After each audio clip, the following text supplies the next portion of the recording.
Okay, so today we're going over 6-1. We're starting systems of equations, and yesterday we talked about systems of equations through that troll video. Now, what I gave you for homework last night was the worksheet that dealt with the two cell phone companies. What you didn't realize is that technically that is systems of equations. We're comparing two companies, and we're deciding where is one better, where is one worse, which company should I go with? So what's nice about systems of equations is it's pretty applicable in the real world.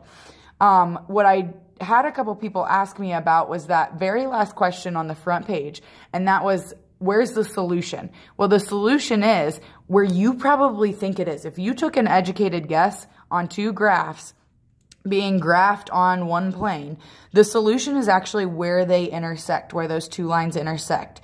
So we can have a multitude of different answers. We can have one solution where my lines intersect at only one point. We can have infinitely many or all solutions because my lines overlap. They're the exact same line. Or we can have no solutions where my lines just never cross. And that was actually on your homework last night as well. So what we're going to be doing is we're going to be looking at graphs and determining, do they have one solution? Do they have no solution? Do they have infinitely many solutions? And then we're also going to be actually graphing graphs, so you have to be good at graphing, and determining the same thing, one solution, no solution, or infinitely many. So what I want you to do is kind of look at these graphs, and I'm going to use highlighters actually. So if you wanted to grab out some, that'd be great. So y equals negative x plus 2. I'm going to look over here, and I notice that this is a line, y equals negative x plus 2. And they're also comparing that with y equals x plus 1. And if I look at x plus 1, here it is. So do those cross? I have to think to myself, yes, they cross, and only at one point, so this is one solution. And we'll talk about that solution in a little bit on the back. Okay. So again, in that next example, we've got y equals negative x plus 2. So that's my yellow line over here. And then we've got another line, 3x plus 3y equals negative 3. Now, if you had this, you would actually have to solve for y before you graphed, but they have it graphed for us. So we're looking at the yellow and the blue line over there. If we look at the yellow and the blue line over here, we should notice that they never cross. So if they never cross, we should say no solution. Okay. And last but not least, C, we're talking about that blue line again, and we have a whole new line. Let's see, do I have another color? How about pink? Okay, y equals negative x minus 1. And if I look over here at negative x minus 1, it actually ends up being that exact same line as the blue line that I had before. So this is where you would see infinitely many, can't talk and write, infinitely many solutions. Okay, so over the next couple of days, what we're going to be doing is we're going to be looking at two separate equations, and we're going to be determining how many solutions it has, what is the solution if there is one, and just different ways of solving. So the first thing, what we're doing today is graphing.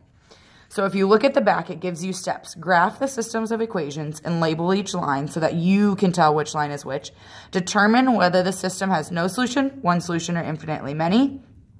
If the system has one solution, you need to name that ordered pair. And they bolded that so that you knew. Name the ordered pair. Okay, so here we go. So this first one, we got to think about Hoy Vux, y equals negative 2. Well, if it's y equals a number equation, that's part of Hoy, meaning it's a horizontal line at negative 2.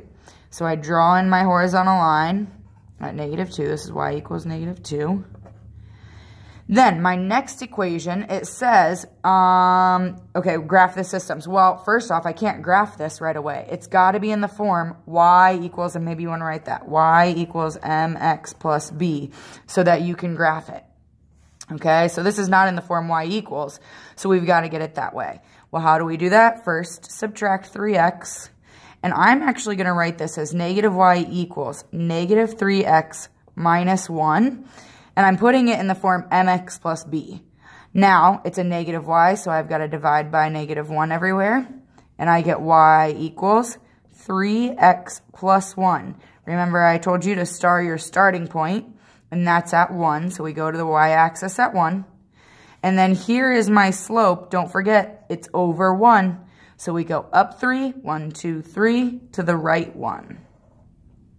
Then you will connect those points. I'm going to grab a ruler. So we'll connect those points. Now, here's my suggestion is to use a ruler just because this is going to keep you more accurate on where your points are going or your lines are going to intersect. And even I was off a little bit there because this is where they should actually intersect is at. So it's one solution at, and this is what we said, name the ordered pair. Well, where is the ordered pair? It's at -1, -2. So that means I only have one point that I can plug into both of these lines that actually works. Okay, so I want you to pause the video right now. I want you to work on 2, 3, and 4 yourself. Pause the video and you should be working on 2, 3, and 4 yourself.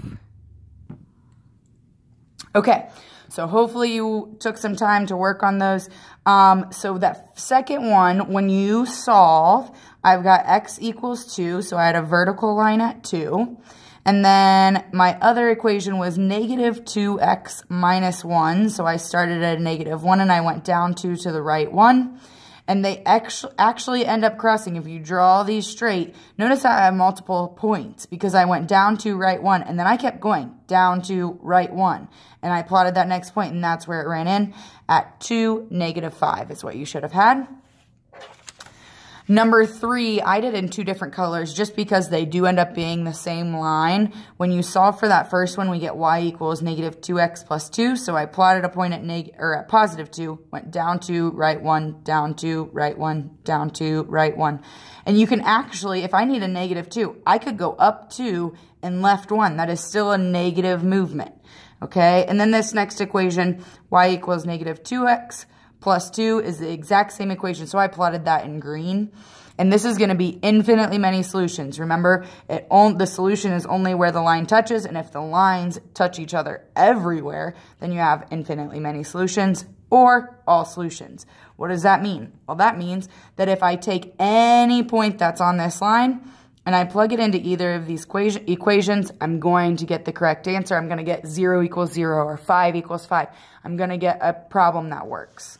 Okay, then this last one, they do end up being parallel. And remember, parallel, they never touch, so they have no solution. But what happened here is I did solve for y, and I got y equals -3/2 x plus 3.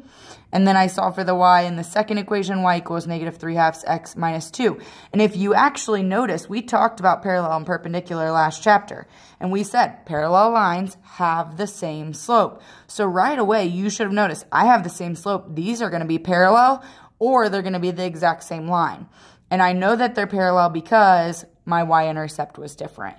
Well, when I actually graphed them after that, I graphed them and I saw they are parallel. Okay, so this is no solution. They never touch each other. One last thing I want you to know is that if you don't know how to graph by now, when it's in the form y equals mx plus b, where we star the starting point and so on and so forth, plug numbers into an equation on a table. So you could just simply come over here and plug numbers in and say, okay, I want to plug in -2, -1, 0, 1, and 2. If I did that, I could plug it in here. So that'd be -2 times -2 would be 4 plus 2 is 6. So at -2, I need to plot a 6. Well, that's way up there. So -2 times -1 is 2. Plus 2 is 4. So at -1, I wanted a 4. So notice how that's going to end up working out. At 0, I would get a 2. At 1, I would get a 0. At 2, I would get a -2. That would help me to plot also. Okay, so you don't have to technically remember how to plot the graph this way. When in doubt, use a table.